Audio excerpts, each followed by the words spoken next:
اوقات كتيرة بتشوف اعلان او مشهد تحس ان هو جميل شد عينيك قوي، وفي الاخر تكتشف ان هو في جزء كبير منه 3D او في جزء 3D وانت تخيلت ان هو اصلا في اللوكيشن ومتصور في الفيديو اللي قدامك.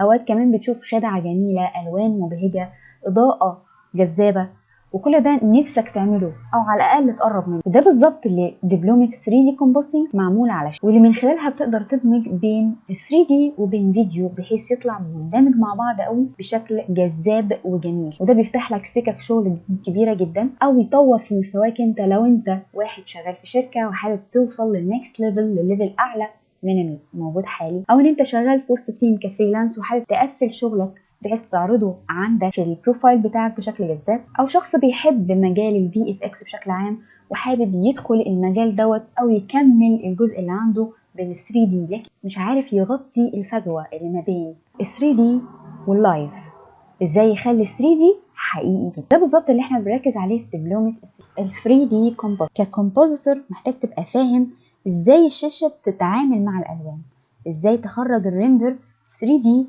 بالوان مظبوطه مع الفيديو بتاعك، ما تكونش غامقه ما تكونش غريبه، ازاي ان انت تمشي ال 3 دي مع الكومبوزيت بتاعك مع الفيديو بتاعك بشكل فعلا ريل جدا. عشان كده اول حاجه هنعرفها مع بعض هي التعامل مع الالوان. يعني ايه الوان وايه التولز اللي نقدر نتعامل بيها مع الالوان جوه برنامج الافتر افكتس. هنعرف كمان بعد التعامل مع الالوان ومجموعه من التولز تظبيط الوان الفيديو، اذا كان الفيديو نفسه تحس انه محروق او فيه الوان مش مظبوطه بنظبط الوانه كويس الاول، وبعد كده بتبدا ان انت تتعلم مجموعه افكتات تقدر تزودها للفيديو بتاعك بحيث تديله جمال ورونق بحيث تخليه جذاب اكتر. ومجموعه افكتات ممكن توفر عليك وقت كبير ان انت تعملها ك 3 دي نقدر نخلصها بسهوله على الافتر افكت. تقدر تعرف كمان معلومات سريعه عن تراكنج، عن الروتوسكوبينج، عن هولوجرام، الكروما كينج، كونتنت اوير فيل. بعدها بنبدا ندخل على السينما 4 دي، واللي من خلال السينما 4 دي بنبدا نعرف في ورش سريعه ورا بعض متدرجه في الصعوبه بحيث ان انت تقدر تفهم ازاي ان انت تتعامل مع التراكنج في سينما، ازاي ان انت تعمل ورك فلو بين الافتر والسينما علشان تظبط الموديل بتاعك وتحركه وتظبط خاماته واضاءته مع الفيديو اللي هيتعمل له في الاخر فاينل كومب عليه. ازاي ان انت تحاول تستفيد من الداينامكس الخفيف اللذيذ للبرنامج